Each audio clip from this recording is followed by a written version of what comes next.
Assalamualaikum warahmatullahi wabarakatuh. Salam Om Swastiastu, Namo Buddhaya, salam kebajikan dan salam sejahtera bagi kita semua.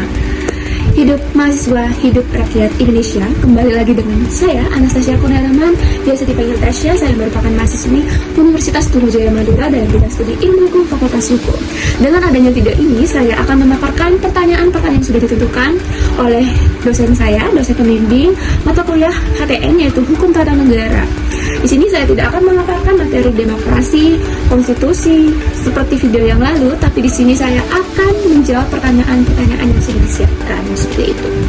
Mungkin akan berhubungan dengan demokrasi, dengan pemilu dan lain sebagainya. Karena di sini hubungan tata negara sudah menyangkut dengan materi-materi hukum lainnya. Seperti itu. Jadi saya harap teman-teman harus menontonnya sampai akhir, karena saya tidak ingin ada miskomunikasi atau dusta di antara kita. Jadi selamat menikmati dan selamat menonton.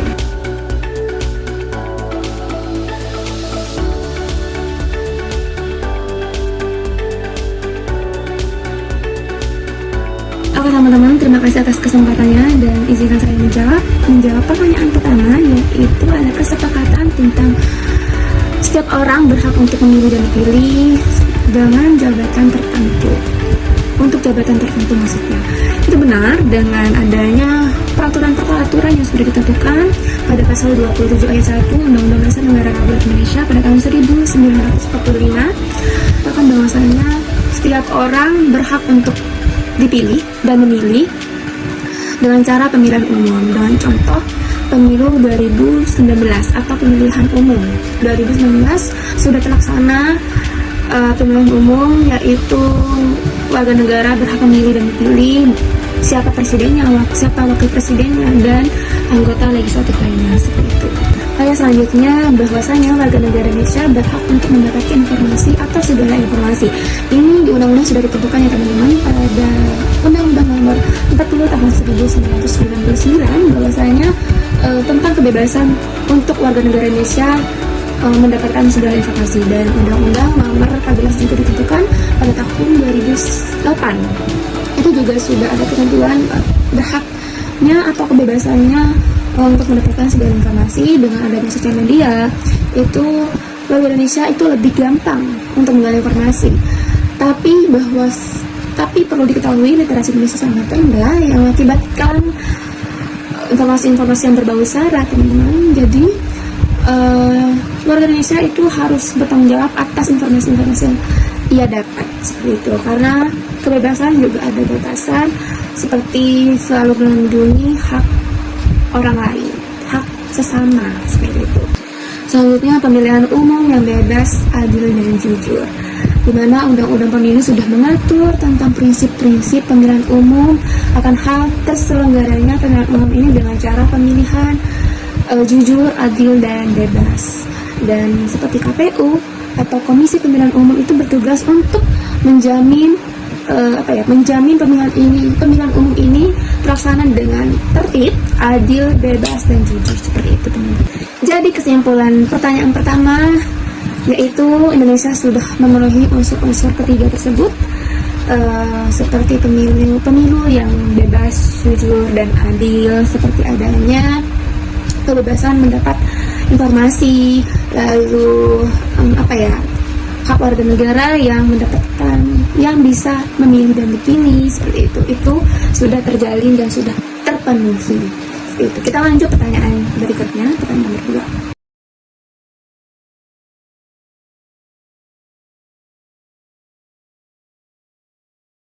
Nah, ini kan saya menjawab ya teman-teman. Ini ada proses-proses yang harus dilalui jika ingin memberhentikan presiden atau wakil presiden.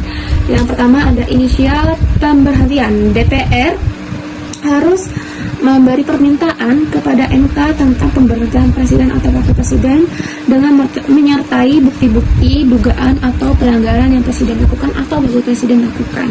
Lalu yang kedua ada putusan MK. Mahkamah Konstitusi itu memeriksa kasus atau bukti-bukti apakah presiden itu memang bersalah dan harus diberhentikan, atau malah selanjutnya jika emang iya akan dilanjutkan kepada sidang MPR. MPR mengadakan sidang untuk membahas putusan Mahkamah Konstitusi. apakah memang harus diberhentikan presiden itu atau sebaliknya. Nah, jika memang iya, akan ada perdebatan selanjutnya yang biasa disebut dengan check and balance. Itu akan ditentukan, perdebatan itu akan ditentukan bahwa presiden itu emang harus diberhentikan atau masih berhak untuk melanjutkan kekuasaan tersebut. Seperti itu teman-teman. Mungkin itu aja ringkasan proses-proses yang harus dilalui presiden atau wakil presiden atau kekuasaan lainnya untuk memberhentikan presiden dan wakil presidennya.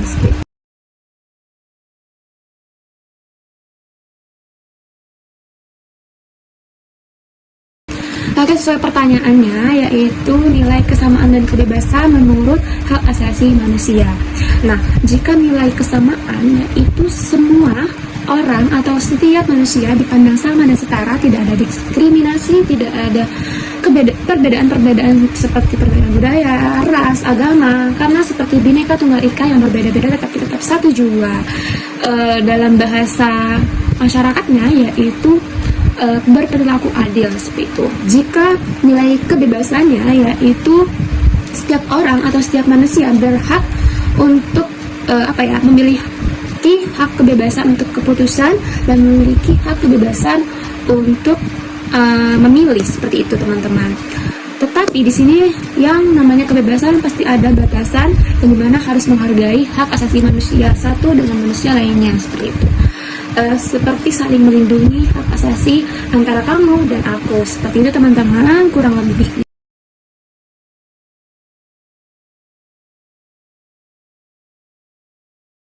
Nah, pertanyaan ini bisa disimpulkan perbedaan antara HTN dan HAR. HTN bukan HTS ya teman-teman. HTN itu hukum tata negara, yang dimana mempelajari tentang negara yang dalam keadaan diam atau statis. Maksudnya itu mempelajari tentang bagaimana negara itu diatur, bagaimana negara itu dijalankan. Artinya bagaimana negara itu menjalankan sesuai dengan aturan-aturan yang sudah ditentukan dan sesuai aturan-aturan yang sudah dibuat oleh pihak yang berwenang, seperti itu.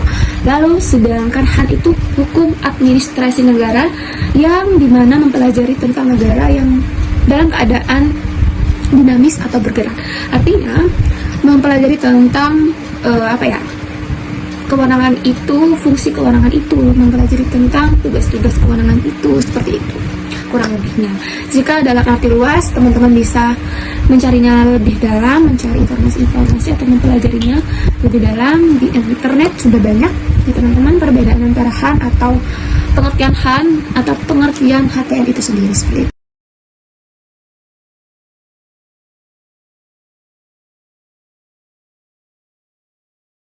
Nah, dengan pelaksanaan otonomi daerah, pastinya ada plus minus yang harus kita ketahui dan kita sadari. Keuntungan dan kelemahannya pasti ada. Kita bisa memulainya dengan keuntungan. Apa saja keuntungan untuk melaksanakan otonomi daerah? Keuntungan pelaksanaan otonomi daerah yaitu adanya atau meningkatnya partisipasi masyarakat. Yang kedua, meningkatnya efisiensi atau efektivitas. Yang ketiga, meningkatnya kesejahteraan masyarakat. Nah, dengan contoh di daerah Kabupaten Bantul, Yogyakarta melakukan program yang bernama Bantul Sehat, yang bertujuan untuk kesehatan masyarakat untuk melalui peningkatan kualitas pelayanan kesehatan. Ini juga telah meningkatkan kesejahteraan masyarakat dan meningkatkan partisipasi masyarakat dalam proses pengambilan keputusan. Lalu adanya kelemahan, yang pertama yaitu penyalahgunaan atau korupsi. Yang kedua itu kurangnya koordinasi. Yang ketiga, penyimpangan pembangunan. Dengan contoh, pemerintah daerah Kabupaten Lampung Timur telah mengalami kasus korupsi dalam pengelolaan dana desa yang menyebabkan kerugian negara sebesar 10 miliar. Kasus ini menunjukkan bahwa otonomi daerah dapat meningkatkan resiko korupsi dalam penyalahgunaan kekuasaan. Nah teman-teman, itu saja jawaban singkat dari saya. Jika teman-teman kurang puas, teman-teman bisa lebih lanjut mencari informasi-informasi di sosial media, karena sudah ada hak kebebasan untuk mendapatkan informasi lebih lanjut. Nah, jika ada kesalahan kata atau jika memang ada informasi yang kurang tepat, saya mohon maaf dan mohon maklum, karena manusia tidak ada yang sempurna. Kurang dan lebihnya saya ucapkan matur saka langkong. Saya pamit undur diri. Wassalamualaikum warahmatullahi wabarakatuh.